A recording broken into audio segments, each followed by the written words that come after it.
이 자리에 오신 줄 믿습니다. 할렐루야.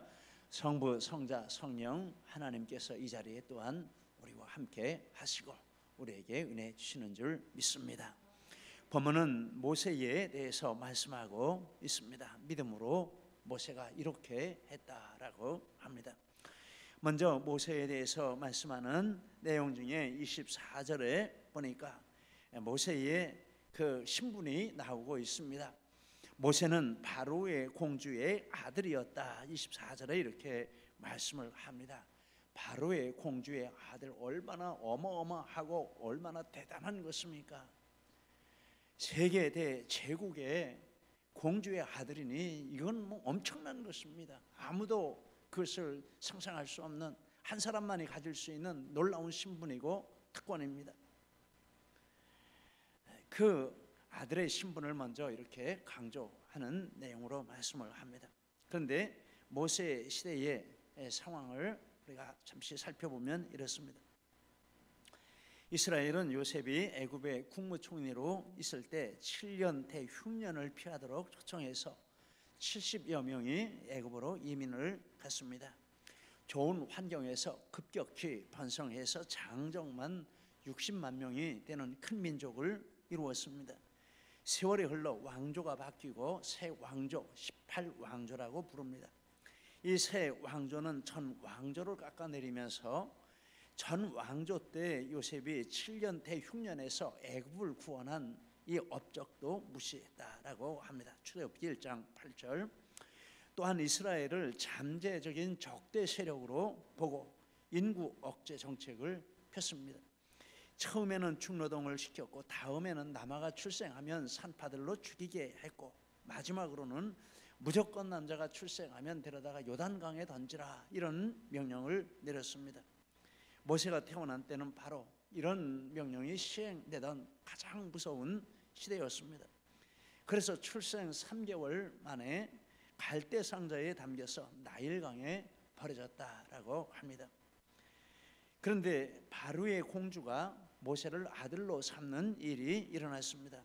바로는 바로 애굽의 28왕조의 왕 중에 하나인 투트모스의 1세이고 바로의 공주는 그의 딸인데 하셉슈트라는 이름을 가졌습니다. 하셉슈트는 무남동녀로 왕위를 계승할 수 있는 사람이었지만 자기 남편에게 투트모스의 2세가 되었는데 그에게 왕위 계승권을 넘겨주고 남편이 왕이 되었습니다. 그러나 하셉슈트의 영향력은 왕 못지 않았다라고 합니다. 그런데 그들 부부에게는 아들이 없고 딸만 하나 있었는데 그 딸마저도 어려서 죽었습니다. 본인도 무남동녀 외딸이었고 또 무남동녀 외딸을 얻었는데 어려서 죽었으니 그 고통은 말로 할 수 없을 것이라 생각이 됩니다. 그런 환경에서 하셉슈트가 나일강에 목욕을 하러 갔다가 바로 갈대 상자에 담겨서 떠내려오는 이 모세를 발견하고 아이가 우는 것을 보고 어쩔 줄을 모르고 내 아들 삼아야 되겠다, 이렇게 된 것입니다. 모성애가 발동을 한 것이죠. 사도행전 7장 21절에 버려진 후에 바로의 딸이 그를 데려다가 자기의 아들로 기르매라고 했습니다. 아들로 기르매라는 것은 입양을 시켰다라는 것입니다. 리빙 바이블에 보면 바로의 딸은 모세를 자기의 아들로 입양시켰다라고 했습니다. 그래서 모세는 바로의 공주의 아들로 살았다라는 것입니다. 그런데 24절에 바로 그 말이 나오는 건 바로의 공주의 아들, 얼마나 대단한 것입니까? 또 그런 상황에서, 이런 암흑과 같은 상황에서 구원받아서 이 바로의 공주의 아들이 되었던 놀라운 기적이고 정말 대단한 그런 자리입니다. 그리고 바로의 공주의 아들이라 하는 말에 담겨있는 뜻이 있는데 왕자의 신분으로 애굽의 최고의 교육을 받았다라고 합니다. 7장 사도행전 7장 22절에 모세가 애굽 사람의 모든 지혜를 배워 그의 말과 하는 일들이 능하더라. 우리 자녀 교육에 얼마나 신경을 많이 씁니까? 어떤 방법으로라도 자녀 교육 잘 시키겠다 이러는데 모세는 애굽의 왕자로서의 최고의 교육을 받았습니다. 왕이 될 수 있는 그런 교육을 어려서부터 다 받았습니다. 그리고 애굽의 부귀영화를 누려왔고 계속 누릴 수 있는 권리를 소유했습니다. 애굽의 차기 왕이 될 수 있는 이런 유력자입니다. 왕자니까, 다른 사람도 없으니까 그런 신분이었다라는 것을 이렇게 강조합니다. 얼마나 대단한 이런 신분인지 모르겠습니다. 그런데 모세는 바로의 공주의 아들이라 칭함받는 것을 거절했다. 이 거절했다라는 말이 중요한 강조점입니다. 24절에 모세는 장성하여 바로의 공주의 아들이라 칭함받기를 거절하고, 거절한 때는 장성한 때라라고 했습니다. 모세가 장성한 후에 바로의 아들이라 칭함받기를 거절했다. 이 말은 모세가 그 거절의 내용을 충분히 알고 또 거절의 결과도 충분히 알고 그런 상태에서 전적으로 스스로의 판단에 근거해서 의지적으로 결정한 행동이었다라는 것을 강조하는 뜻이 있습니다. 왜 그렇게 했습니까? 25절에 도리어 하나님의 백성과 함께 고난받기를 더 좋아하고, 둘 중에 선택을 했는데 우리가 보기에는 전혀 아닌 것을 선택하고 우리가 보기에는 정말 포기하면 안 될 것을 포기하는 이런 일을 했다라고 합니다. 그런데 그 말씀을 가만히 보니까 이 이스라엘 백성을 부르는 표현이 하나님의 백성이라 이렇게 불렀습니다. 하나님의 백성. 문맥으로 보면, 역사적으로 배경으로 보면 이스라엘 백성이라 이렇게 부르는 게 맞습니다. 아니면 자기 민족이라 이렇게 부르는 게 맞습니다. 그런데 이스라엘 백성이라 자기 민족이라 이렇게 부르지 않고 하나님의 백성이라 이렇게 불렀습니다. 이것은 모세에 대한 이야기를 하는 중이기 때문에 모세의 의지적인 이 단어 선택이라고 보는 것이 맞겠습니다. 모세가 그렇게 생각하지도 않았는데 모세에 대한 이야기하며 모세가 하나님의 백성을 위하여 이런 말 할 수 없죠. 모세의 심중에도 이스라엘 백성을 볼 때 하나님의 백성이라는 이런 생각을 했다라는 것입니다. 즉 모세의 신앙과 이 행동은 혈통적 민족주의적 사상에 근거한 것이 아니고 죄와 사망으로부터 구원이라는 성경적 믿음에 근거한 행동이다라는 것입니다. 28절에서부터 29절에 믿음으로 유월절과 피 뿌리는 예식을 정하였으니 이는 장자를 멸하는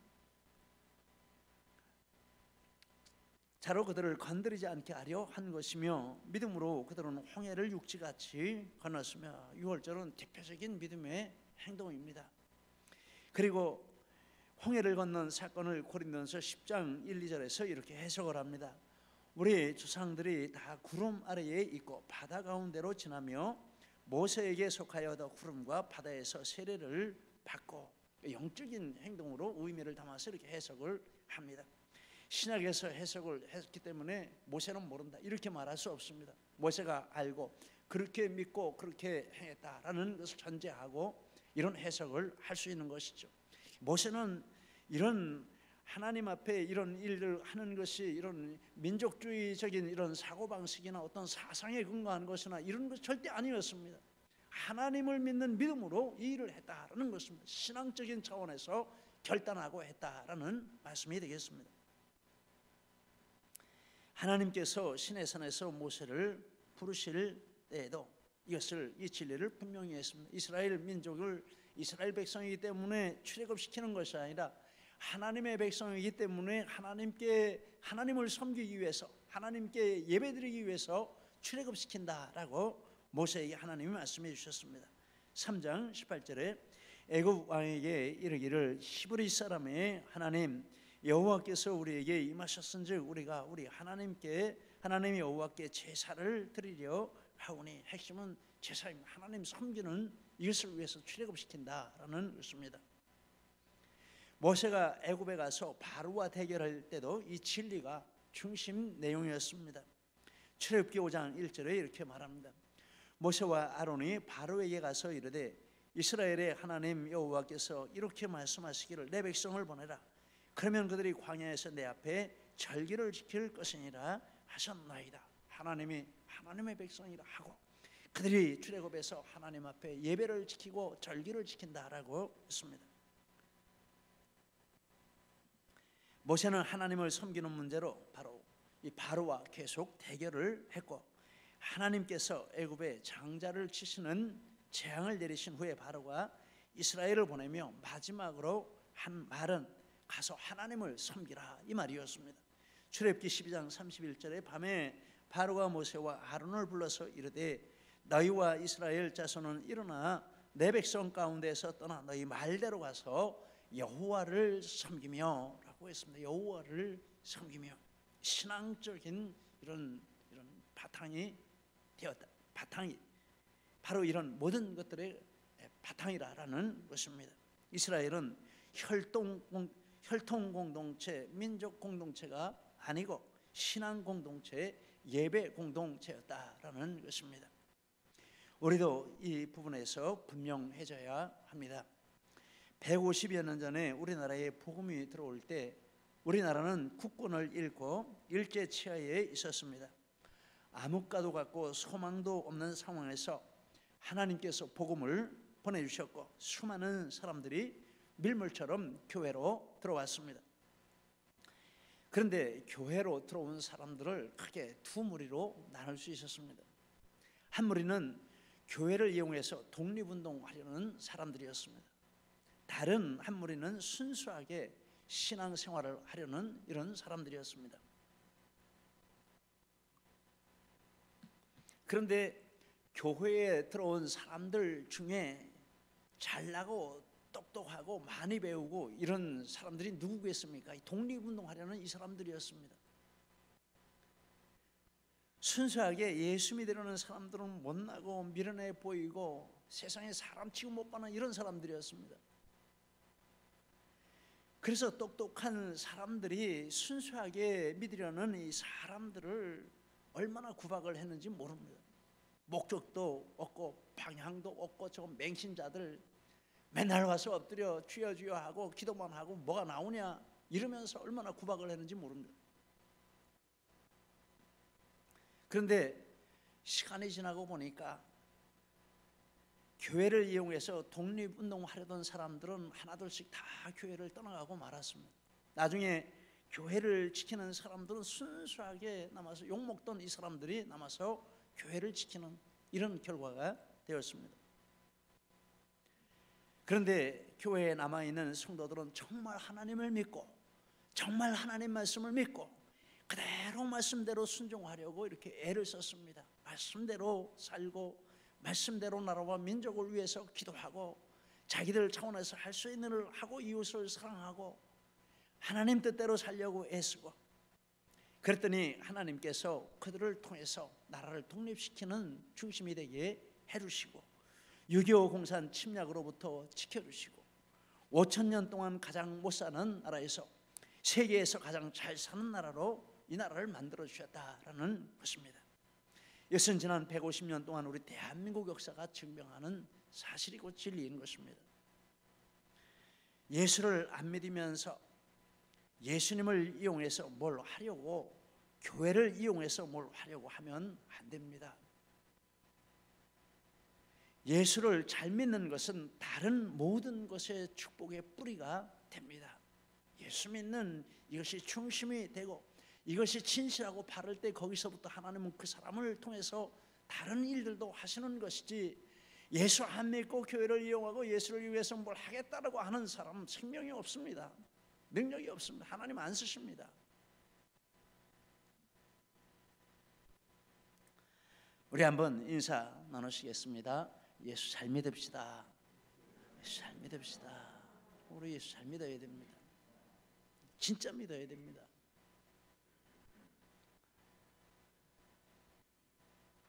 그래서 모세가 하나님의 백성이라 이런 말을 쓴 것은 이런 배경이 있다라는 것입니다.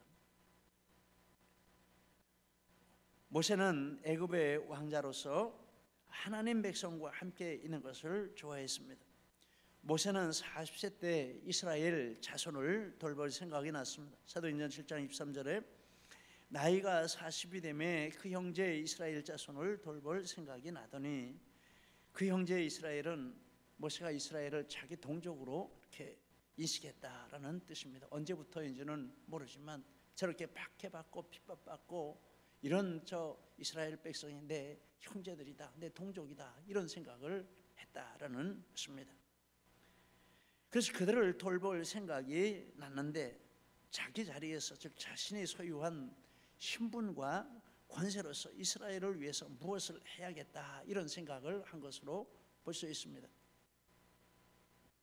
나이가 40이 되매라는 말은 40세가 되어서 이 결심을 굳히게 되었다라고 보겠습니다.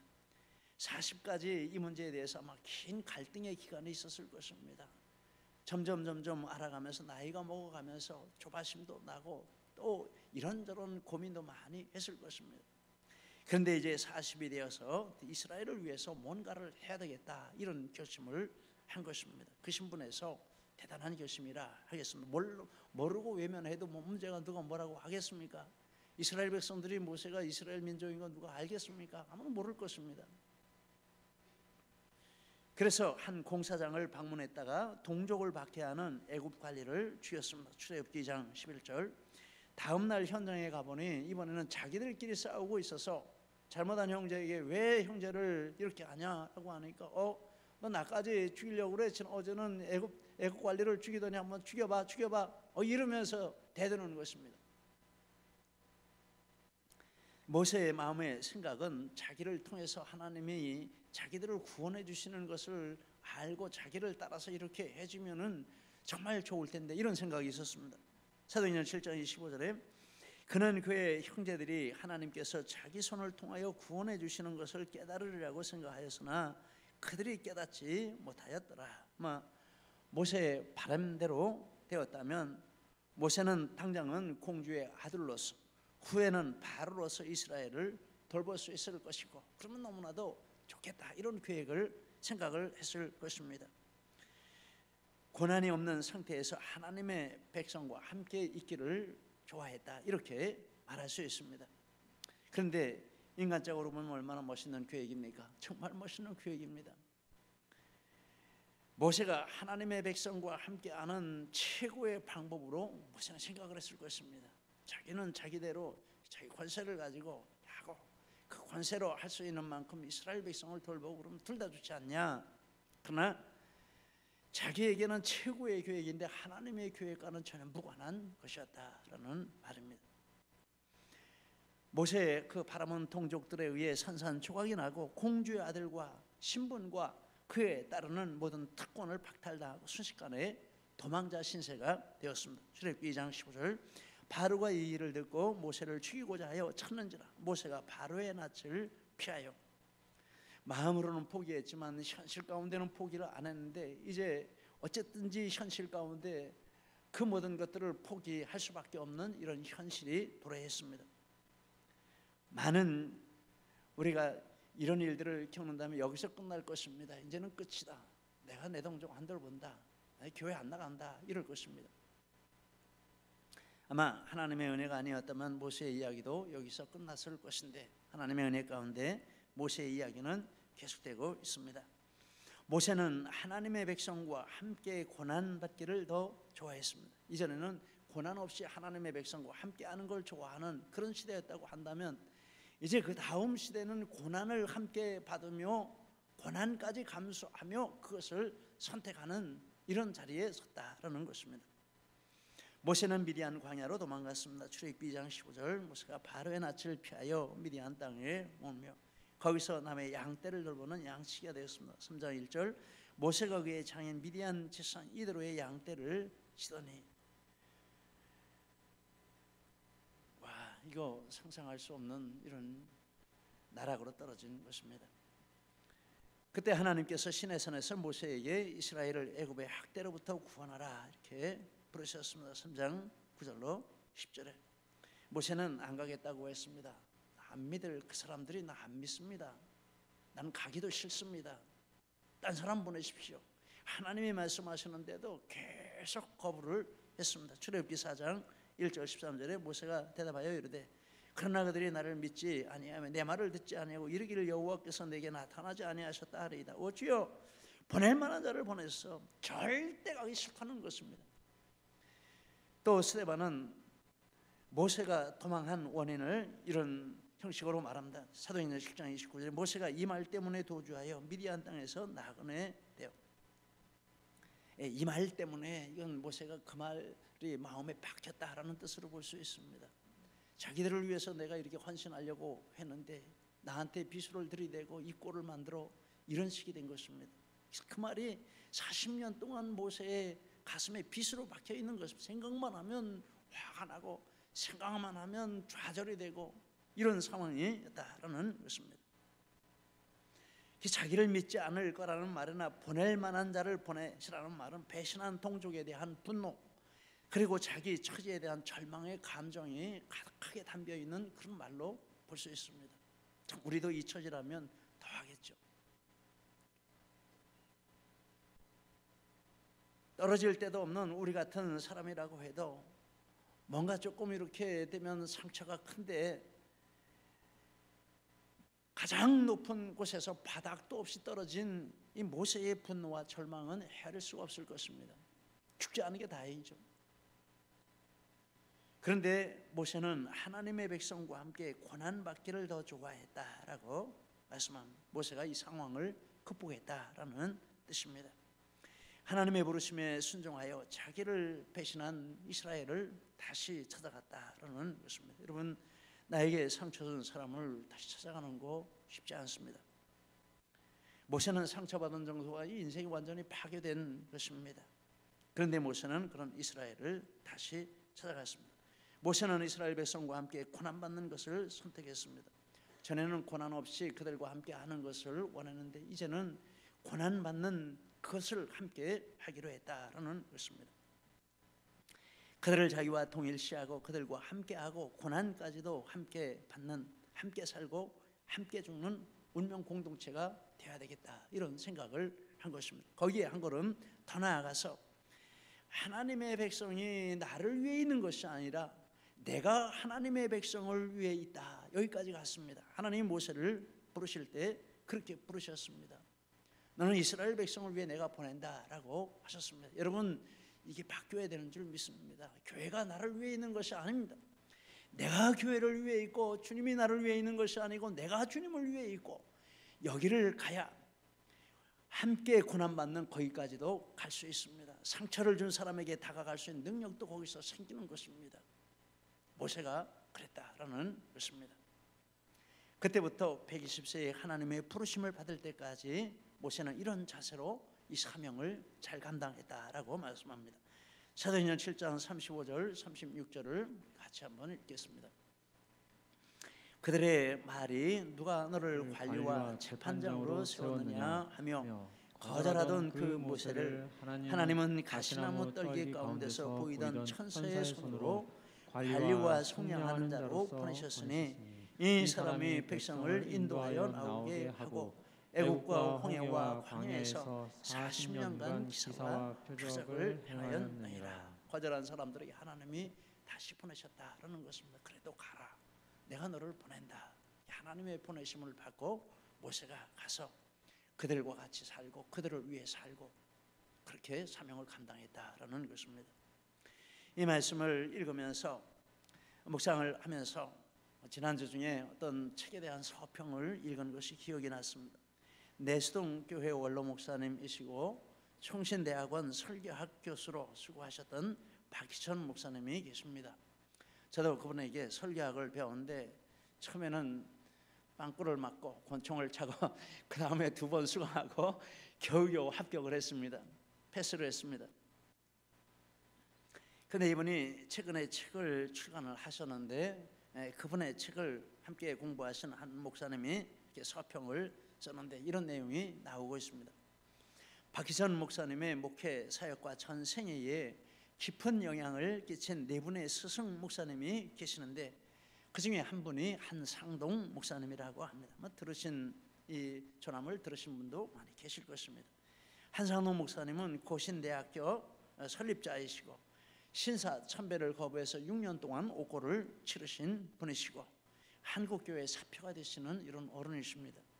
그런데 이 목사님 교회에 가서 부교역자로 얼마간 이렇게 박희선 목사님이 계시면서 그분에게 가슴에 새기도록 배운 교훈이 있는데, 한상동 목사님은 교회를 위해서라면 어떤 고생, 멸시, 희생, 모욕, 망신도 달게 받을 수 있다. 이런 자세로 사역을 하시고 교회를 섬기셨다라는, 이것을 배웠다라는 그런 내용이 나오고 있습니다.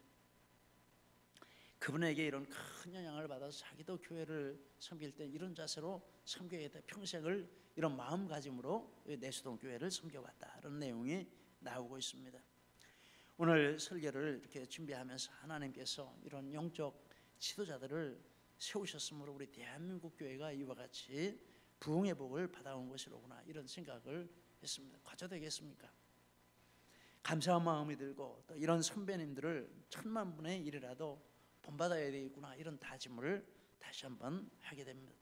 이것은 비단 목회자뿐만 아니라 하나님의 백성된 우리 모두가 본받아야 할 부분이고 힘써야 할 일이라고 믿습니다.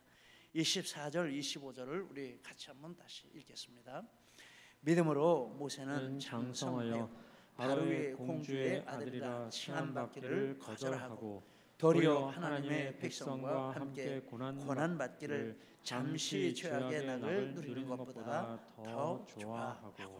더 좋아한다라는 말은 의지적으로 선택한다라는 뜻입니다. 이러한 축복이 우리에게도 함께 하시기를 바랍니다. 기도하시겠습니다. 우리 이 말씀을 들고 함께 기도하시겠습니다. 오늘 우리에게 이와 같이